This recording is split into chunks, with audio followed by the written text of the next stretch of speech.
चलो बच्चों, आज हम रस के बारे में अध्ययन करेंगे, है ना। रस रस नाम से ही पता पड़ रहा है। रस मतलब किसी प्रकार का आनंद। रस की परिभाषा देखो। रस का शाब्दिक अर्थ है आनंद। क्या है? आनंद। जिस काव्य को पढ़ने सुनने में जो आनंद की अनुभूति होती है उसे रस कहते हैं। कहने का तात्पर्य है कभी किसी भी कहानी, कविता, उपन्यास आदि को पढ़ते समय हमें कितना ना आनंद आता है, बहुत अच्छा लगता है ना। तो वो जो आनंद मिलता है उसे काव्य में क्या कहते हैं? रस कहते हैं। अब देखो रस के अंग। रस के अंग अव्यय और अंगों को क्या बोलते हैं? अव्यय भी बोलते हैं। रस के कितने अंग हैं? तो 4 अंग है ना। रस को क्या बोलते हैं?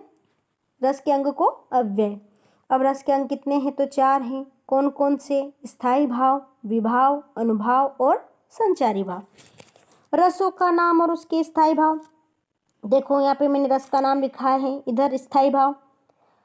सबसे पहला रस कौन सा? अपना श्रृंगार रस। फिर रति, इसका स्थायी भाव क्या है? रति। हास्य रस, हास्य का स्थायी भाव है हास। करुण का है शोक। वीर रस का स्थायी भाव है उत्साह। रौद्र का क्रोध। भयानक का भय। अद्भुत का विस्मय। विभत्स का जुगुप्सा या घृणा। शांत का निर्वेद, वैराग्य भी बोलते हैं इसमें ना। वात्सल्य का वत्सल। अब इन सब का अपन एक एक करके डिटेल करेंगे। पहला रस कौन सा? अपना श्रृंगार रस। इसे रस राज भी कहा जाता है ना। श्रृंगार रस की परिभाषा देखो। सहृदय के हृदय में स्थित रति नामक स्थायी भाव, विभाव, अनुभाव और संचारी भाव की एक साथ सहयोग होता है, वहाँ श्रृंगार रस होता है ना। कहने का तात्पर्य यह है, इसकी एक परिभाषा ऐसे भी दे सकते हैं, जहाँ नायक नायिका के मिलने और बिछड़ने की स्थिति का वर्णन हो वहाँ श्रृंगार रस होता है। लेकिन मैं जो सरल शब्दों में लिख के आई हूँ वो ये है कि सहृदय के हृदय में स्थित सिर्फ रति नाम, यहाँ पर सिर्फ अपने को क्या करना है? अपने स्थायी भाव लिखकर ये परिभाषा बनानी है। तो ये बहुत सरल विधि से बनानी है, इसलिए मैं ये लेके आई हूँ ना। इससे आगे पढ़ेंगे अपन।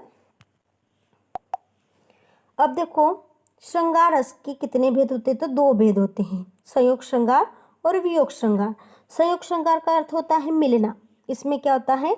नायक नायिका के मिलने की स्थिति का वर्णन होता है। इसकी परिभाषा है संयोग श्रृंगार की क्या है? जहाँ जिस काव्य में नायक नायिका के मिलने की स्थिति का वर्णन होता है वो संयोग श्रृंगार होता है। अब वियोग श्रृंगार, वियोग का अर्थ है दूर रहना या नायक नायिका का बिछड़ना, यहाँ वियोग श्रृंगार होता है। जब जिस काव्य में नायक नायिका के बिछड़ने की स्थिति का वर्णन हो वहाँ पर वियोग श्रृंगार होता है। उदाहरण में देखते हैं अपन संयोग श्रृंगार का। राम को रूप निहारती जानकी, राम का रूप निहार रही है जानकी। कंगन के नग की परिचाई, जो कंगन पहने उन्होंने उसमें एक नग में उन राम के रूप दिखाई दे रहा है, राम का रूप दिखाई दे रहा है, तो उसको देख रही हैं, उसके उनके रूप को निहार रही हैं। याते सबे सुधि भूली गई, मतलब वो जब कंगन के नग में वो राम की परछाई देखती हैं तो सारे जो हैं सुध बुध भूल जाती हैं। कौन? सीता।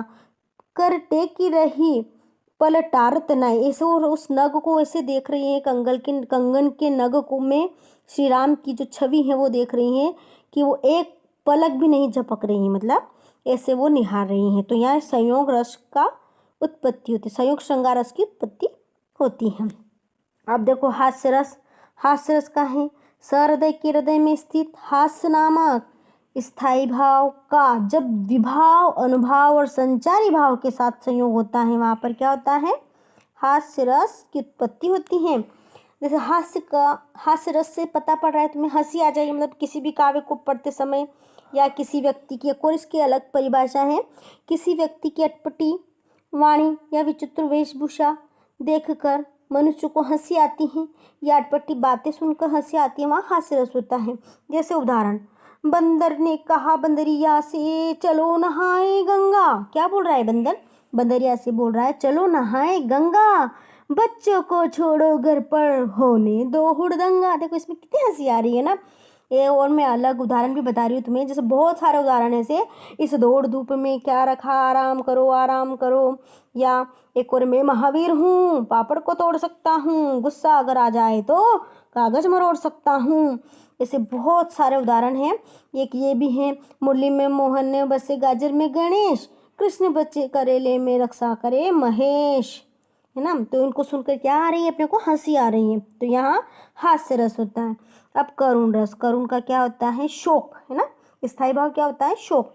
सहृदय के हृदय में स्थित शोक नामक स्थायी भाव, विभाव, अनुभाव और संचारी भाव का के साथ में संयोग होता है, वहाँ करुण रस होता है। देखो करुण का अर्थ क्या है, शोक।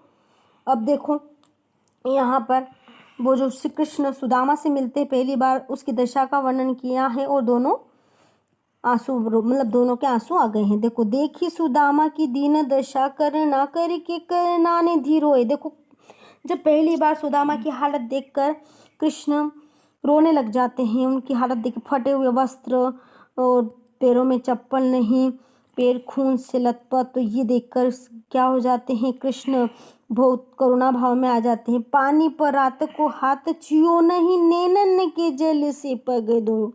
मतलब पानी पर हाथ, मतलब पानी जो लेके आए थे पैर धोने के लिए, उसे वो हाथ नहीं लगाया उन्होंने, और आंखों के आंसू से, है ना, नैन के जल से उन्होंने पैर धोए। तो देखो यहाँ पर एक अतिशोक्ति अलंकार भी है और यहाँ पर मानविक अतिशोक्ति अलंकार है, ठीक है। और कौन सा रस है, करुण रस। धन्यवाद। प्लीज़ चैनल को लाइक करें, सब्सक्राइब करें। धन्यवाद।